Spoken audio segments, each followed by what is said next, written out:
Hey guys, DVSGames here. Welcome to another video. So today we're going to take a look at getting started in R5. This is a very simple, very entry-level team. The rest of these monsters have been built for another purpose. You've seen most of them in other videos. We'll start off with the Fran. She's on Violet Revenge, as you've seen before.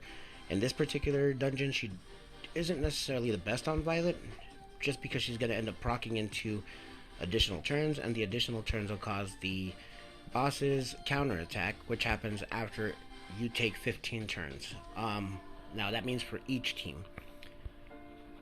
We have built our Fire Panda, who is going to be our lead skill monster.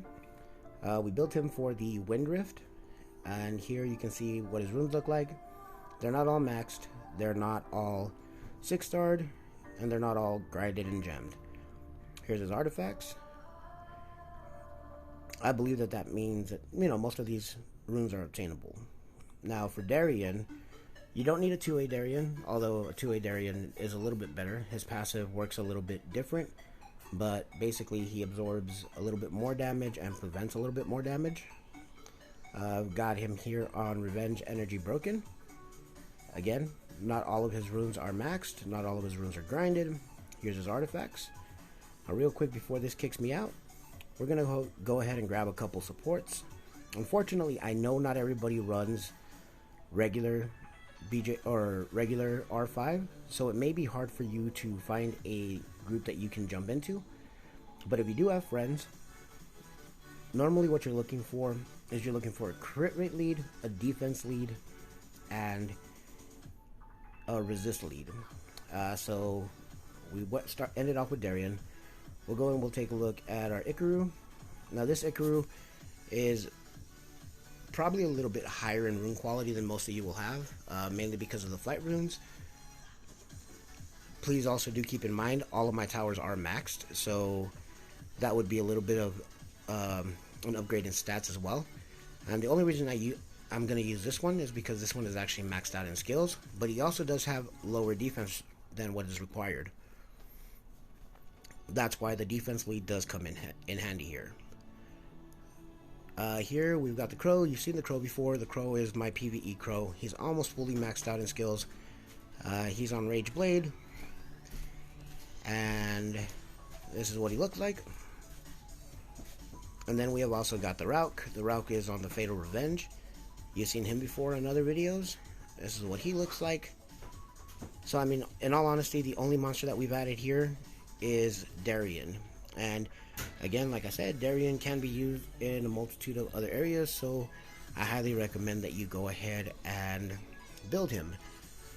If I go through here, I believe Liz has got, she's got a resistance lead, so we can use this. Now you can't really control what the other players are going to bring in, so you want to make sure that your team has got a multitude of support skills as well as damage. So in this particular team, I've got defense break coming from Darien, the Fire Panda, and my 3 Inugamis. So technically I've got 5 sources of defense breaks. I've got an attack break coming from Fran and Darien, and I've got glancing, heal block, slow, and attack break coming from my Panda. So literally everybody here does something. We'll go ahead and take a look at the run. As I said, we don't know what the other teams are going to be able to do. We don't know what their rune quality is at. So you always want to make sure that you have as many spots covered in your own team as you can have. So we've got the attack buff and the immunity coming up from Fran. We've got a cleanse coming from the Fire Panda. All the debuffs on allows the Scar from Crow to deal a large amount of damage.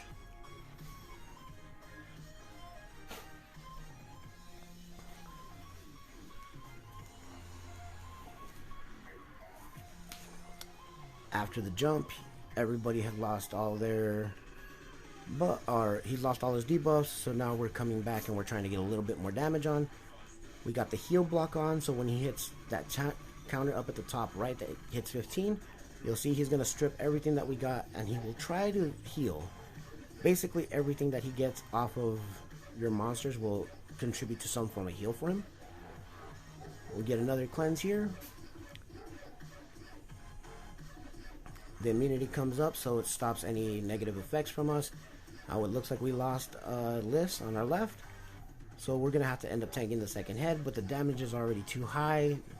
We're not gonna lose this one. We end up taking the win.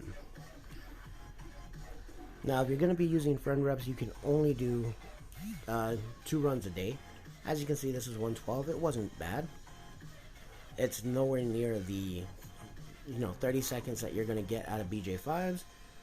But if you're breaking in and you need to start farming, this team will work from raid 3, and then as you start getting better grinds and your rune quality gets better, you can go into raid 4, and again you can continue all the way up to raid 5.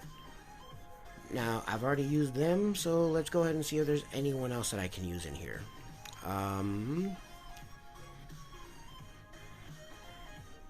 That's a guild crit rate lead, so we can't really use that. Mr. Blitz got anything for us? He's got a fire attack. I mean, that's technically not unusable. Alright, we'll take this one. It's got a brander, a heal block, defense breaks, damage dealer in the form of Naomi.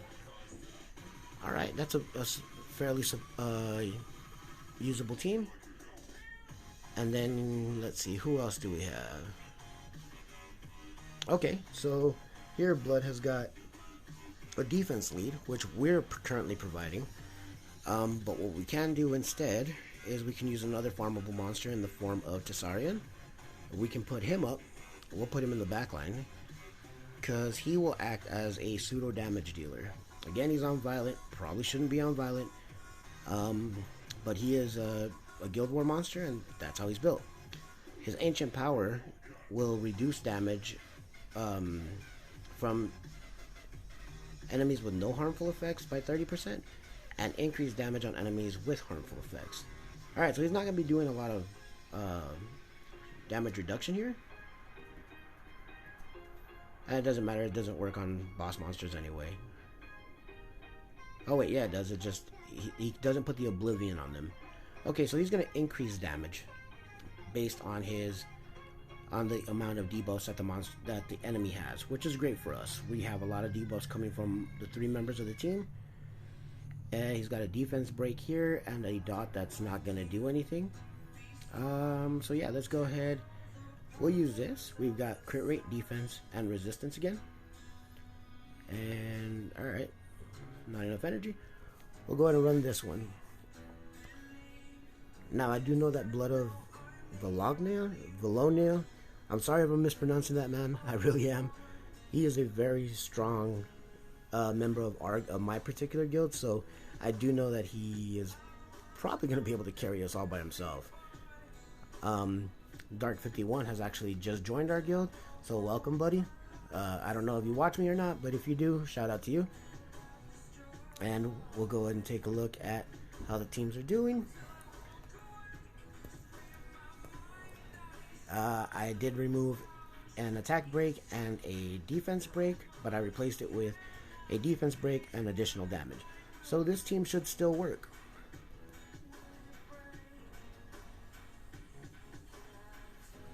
It looks like Tessarian just dealt 12,000 off of that attack, which is not super bad. See, we just got stripped. We had the heal block on though. Somebody put it on, whether it was us, Blood, or Dark. So we all have heal blocks on our team, so that's always a good thing. It looks like right now the only thing we're missing really is a brand, but as you can see, the teams all work together. And here's your entry-level R5 obtainable team. 1 minute and 6 seconds. It's not bad for an obtainable team. All you need to do is find a couple people to run with you, and you can start getting all those grinds that you really need for those amazing runes that you guys have. Alright. Anyway, thanks for joining, guys. Hope you enjoyed it. Hope you learned something. You got anything to say? Good, bad, ugly? Please leave it down in the comments below. Like the video, share the video, and subscribe to the channel, man. I'll see you guys all in another video. Laters.